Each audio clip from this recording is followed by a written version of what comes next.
নমস্কার বন্ধুরা, স্বাগত আপনাদের আবার মনের কথায়। মাঝখানে দুদিন মনের কথায় আসা হয়নি, কারণ কি বলবো বলুন তো, মানে যে জিনিসটা, যে টপিকটা নিয়ে ইদানিং আলোচনা করছি এবং ঠিক করেছিলাম ইলেকশনের আগের দিন অবধি আলোচনা করব, সেই টপিকের ধন্দতে মাঝে মাঝে নিজেরই মাথা ঘুরে যাচ্ছে। একটা অদ্ভুত জিনিস তৈরি হয়েছে জানেন তো। এই প্রত্যেকটি দল, তার মধ্যে যেহেতু দুটি দল মূলত যারা এখন প্রাসঙ্গিক আছে, বাকি দুটি তো অপ্রাসঙ্গিক হয়ে গেছে, প্রায় কোনো প্রসঙ্গই নেই, শুধু ভোট কাটাকাটি ছাড়া।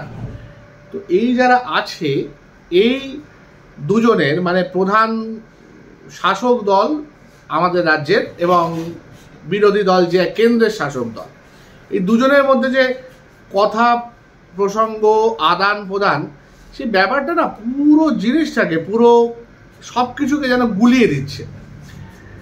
ঠিক বেঠিক তো দূরে থাক, ভালো মন্দ অন্যায় ন্যায় কিচ্ছু বোঝা যাচ্ছে না, কে ঠিক কে ভুল কিচ্ছু বোঝা যাচ্ছে না। যেমন আমি আপনাদের প্রথমে একদিন বলেছিলাম যে আমার পুরো পরিস্থিতি দেখে মনে হচ্ছে যে সন্দেশখালিতে ঘটনাগুলো সমস্ত কিছু একবার ধামাচাপা পড়ে যাবে ৪ঠা জুনের পর, সে যেই জিতুক না কেন।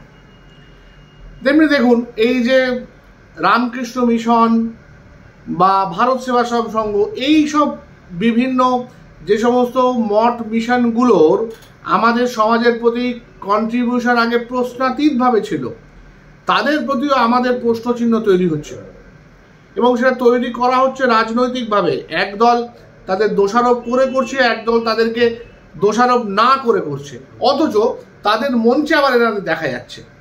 এবং এই যারা দোষারোপ করছে তারা নাকি বলছে আমাদের কাছে প্রমাণ আছে। তেমনি ধরুন, এই যে ইডি সিবিআই, আজকে যে ঘটনাটা ঘটেছে, আমাদের মাননীয় অভিনেতা যিনি একটা জায়গার প্রার্থী, মিদনাপুরের একটি লোকসভা কেন্দ্রের প্রার্থী, তার আগে দুবারের জয়ী সাংসদ, তিনি এমন কিছু নথিপত্র, এমন কিছু তথ্য যেগুলো ছিল শুধুমাত্র ইডির কাছে, সেটা চলে আসছে আবার প্রধান বিরোধী দলের হাতে।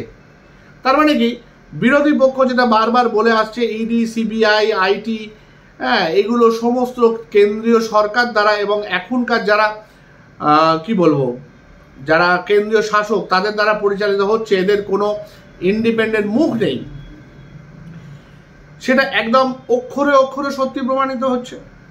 সেই সত্যের বাইরে, মানে প্রশ্নাতীতভাবে সত্যি যাকে বলে, না হলে একটা ইডির গোপন তথ্য বা নথি, সেটা কিভাবে বিরোধী দলনেতার হাতে চলে যাবে, যেখানে এটা ইমপ্লয়েড যে উনি ইউজ করতে পারেন। এবং উনি এর আগের দিন বলেছিলেন যে আমি 23 তারিখেই বোমা ফাটাবো, এবং এটার জন্য কেউ কিছু করবে না। এটার জন্য না মাননীয় বিধায়ক মিদনাপুরের অভিনেতা তিনি কোনো কোর্টে কেস করবেন, না এরা এর কাউন্টারে কোনো সত্যি মিথ্যা কিছু বলবেন। পুরো জিনিসটাই ধামাচাপা পড়ে যাবে 26 তারিখ ইলেকশনের পর। অদ্ভুত ব্যাপার। সরি, 26ও না, কালকে 25 তারিখ ইলেকশনের পর। এর মধ্যে আবার একটা ঝড় আসছে। এই ঝড়টা আমার যেটা মনে হচ্ছে, এরা একটা ভোটের ঝড়, ইলেকশনের ঝড়।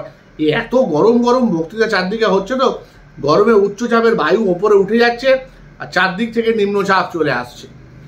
এই পশ্চিমবঙ্গের আশেপাশে এই নির্বাচনের তাপ গোটা পৃথিবী আর বোধহয় নিতে পারছে না, এতটাই ভয়ঙ্কর এবং পুরোটাই কনফিউশন হচ্ছে।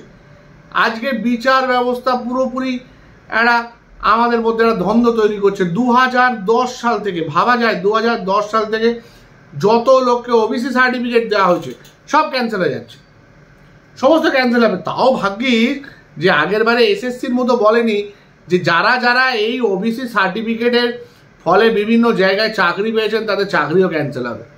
কিন্তু এবার তো এই প্রশ্ন উঠবে, এরপর তো এই কোর্টে কেসটা হবে যে তাহলে যারা যারা অযোগ্য প্রার্থী, মানে যাদের এই 5 লক্ষ ওবিসি ক্যান্ডিডেটের যারা ওবিসি সার্টিফিকেট নিয়ে এই 2010 থেকে 2024 সাল অবধি বিভিন্ন জায়গায় সরকারি বেসরকারি দপ্তরে কাজ করছেন, তারা জেনারেল ক্যাটেগরিতে হওয়ার জন্য জেনারেল ক্যাটেগরির এর থেকে বেশি মেধাবী লোকজন বঞ্চিত হয়েছে, সেটা বলবেন না?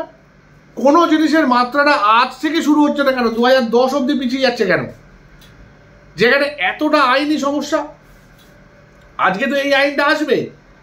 মানে বিশ্বাস করুন, আমি যদি সরকারি চাকরি হতাম, আমি যদি 2012 সালে কোনো একটা চাকরি পেতাম, আমার কেস করার রাইট আছে যে আমার আগের জন যে আজকে খুব তাড়াতাড়ি প্রমোশন পেয়ে চলে গেছে ওবিসি সার্টিফিকেট নিয়ে, তার যা চাকরিটা, তার ডিগ্রি, এই ওবিসি শংসাপত্রটা যেহেতু জাল ছিল, তাই আমি ওর থেকে বেশি কোয়ালিফাইড, বা আমি ওর মতো করে উন্নতি পেতাম, ও ওবিসি হয়ে যে অ্যাডভান্টেজটা পেয়েছে সেটা ওর পাওয়ার কথা না?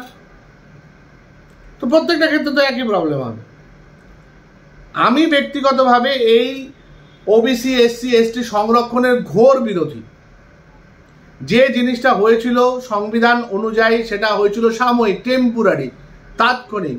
বাবা সাহেব আম্বেদকর পরিষ্কার লিখে গেছেন যে এই সংবিধান পার্মানেন্ট সংবিধান না, এবং সংবিধান এমন একটা জিনিস যেটা সময়ের সাথে সাথে আধুনিকতার সাথে সাথে পরিবর্তন হতে বাধ্য। সেখানে দুটি বিভিন্ন রাজনৈতিক দল শুধুমাত্র তাদের ভোট ব্যাংক বাঁচানোর জন্য কন্টিনিউয়াস নিজেদের মধ্যে পরস্পর বিরোধী কথাবার্তা বলে যাচ্ছেন, যে আখেরে তারা এই সমস্ত জায়গাগুলোকে ধোঁয়া রেখে দিয়ে তোষণ করে চলেছে। আজকে তো যথেষ্ট মেজরিটি নিয়ে 5 বছর আগে লোকসভায় দখল করেছিলেন আজকে যারা শাসক দল, তো তারা সংবিধান চেঞ্জের চেষ্টা করলেন না কেন? উল্টে তারা বলছেন যে না, আমরা সংবিধান চেঞ্জ করব না। আমরা কেন সাফার করব? জেনারেল ক্যান্ডিডেট হয়ে আমরা কেন সাফার করব? কোন জায়গায় এই মানুষগুলো, এই ওবিসি এসসি এসটি, এরা কোন জায়গায় আমাদের থেকে কি বলবো বঞ্চিত, ডিপ্রাইভড? তাদের অবস্থা অনেকের আমাদের থেকে ভালো, বা জেনারেল ক্যাটেগরির যারা গরিব, যারা দুস্থ, তাদের থেকে অনেক ভালো। অথচ শুধুমাত্র একটা টাইটেলের জন্য, একটা সারনেমের জন্য মানুষ দিনের পর দিন সাফার করে যাচ্ছে। আমরা আমাদের স্কুল লাইফে, কলেজ লাইফে দেখেছি সাফার করতে। কপাল ভালো ছিল, পেয়ে গেছি ডাক্তারি, অনেকে পায়নি। আমাদের সময় প্রচুর ছেলে মেয়ে, আমার নিজের প্রচুর ব্যক্তিগত বন্ধু বান্ধব আত্মীয় স্বজন যারা পায়নি, অথচ তাদের অযোগ্য বলার সাহস আমার অন্তত নেই। আমার কোনোভাবেই তাদেরকে আমার থেকে কম কোয়ালিফাইড বা কম পড়াশোনা করেছে বা কম অধ্যাবসায়ী বলে মনে হয়নি। শুধুমাত্র তাদের কি বলবো ভাগ্যে ছিল না। আর আজকে তো বলতে হবে ভাগ্যে নয়, সরকারের বঞ্চনায় পায়নি। কারণ তার জায়গায় যারা পেয়েছে তারা অনেক কি বলবো, তারা যোগ্য নয়, অযোগ্য লোক তারা। তো এই একটা বিরাট ধন্দের মধ্যে পুরো জিনিসটাকে একটা গুলিয়ে দেওয়ার ব্যাপার চলছে। মানে এই রাজনীতিটা কেমন যেন গুলিয়ে দেওয়ার রাজনীতি, সব ক্ষেত্রে গুলিয়ে দিচ্ছে, সবাই গুলিয়ে দিচ্ছে, যে যা বলছে গুলিয়ে দিচ্ছে। তো এইখানটাতে থেকে সত্যি কথা মানে চয়েস করা যে আমি কাকে নির্বাচিত করব, কেন নির্বাচিত করব, কত ভোট দিয়ে নির্বাচিত করব, তাতে আমার কি স্বার্থ চরিতার্থ হবে? পেট্রোলের দাম কি কমবে? ডিজেলের দাম কি কমবে? যেই আসুক না কেন। একজন বলছে আমি লাখপতি তৈরি করব মহিলাদের, লাখপতির মহিলা তৈরি হবে টোটাল 3 কোটি, মানে 3 লক্ষ কোটি টাকা সেখানে লাগবে। আবার একজন বলছে যে প্রত্যেক মহিলাকে আমরা 1 লক্ষ টাকা করে দেব। ঘুরে ফিরে সেই হলো, লাখপতি হয়ে গেল। কর্মসংস্থানের চেষ্টা না করে অন্নপূর্ণা ভান্ডার বলে আরেকটা লক্ষ্মীশ্রীর জায়গায়, লক্ষ্মীর ভান্ডারের জায়গায় সাবস্টিটিউট হবে, যেখানে আরো বেশি টাকা দেওয়া হবে। মানে আমি কর্মসংস্থানের কথা ভাববো না, আমি শুধু তোষণ করে যাব। যে জিনিসটার বিরুদ্ধে আমরা কথা বলতে চাইছি, পরবর্তীকালে সেই জিনিসটা আরো বেশি করে হবে, আর সব ধামাচাপা পড়ে যাবে। বিশ্বাস করুন, এই যত কেস আছে সব এই 2024 থেকে 2026 অব্দি ধামাচাপা পড়বে। 2026 আবার বেরোবে, কারণ তখন বিধানসভা নির্বাচন হবে এখানে। অবাক পৃথিবী, অবাক করলে তুমি, জন্মেই দেখি ক্রুদ্ধ স্বদেশ ভূমি। আচ্ছা, এর মধ্যে আজকে একটা শুভ দিন যেটা আপনাদের জানাতে চাই, সেটা হচ্ছে আজকে আমাদের মধ্যে উপস্থিত বরিষ্ঠতম ডাক্তারবাবু ডক্টর মণি কুমার ছেত্রীর আজকে 104 বছর পূর্ণ হলো। উনি 105 বছরে পদার্পণ করলেন।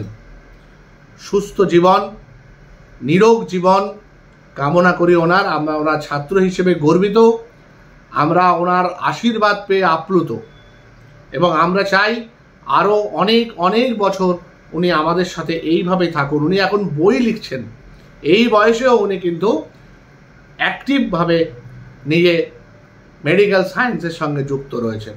ওনার ইন্টারভিউ দেখতে গেলে আমার আরেকটি চ্যানেল আছে, শুদ্ধ টাচ, SUDDHO, এ নয়, তারপর টাচ, TOUGH, এই হ্যাঁ TOUCH, শুদ্ধ টাচ।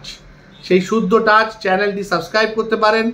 ওখানে আমার নেয়া স্যারের ইন্টারভিউ রয়েছে, যেমন আরও অনেক কিছু পাবেন ওই চ্যানেলটায়। প্রায় 50টার ওপর এখনো পর্যন্ত ভিডিও রয়েছে, দেখতে পারেন। আমার তরফ থেকে মনের কথায় আজ ওনাকে অনেক শ্রদ্ধা, প্রণাম ও ভালোবাসা। ভালো থাকুন স্যার, সুস্থ থাকুন। আর এই ডামাডোলের মধ্যে আমাদের যা আপনার আশীর্বাদ দেওয়া যে পথ, সেই পথ যেন আমরা অবলম্বন করে চলতে পারি। নমস্কার।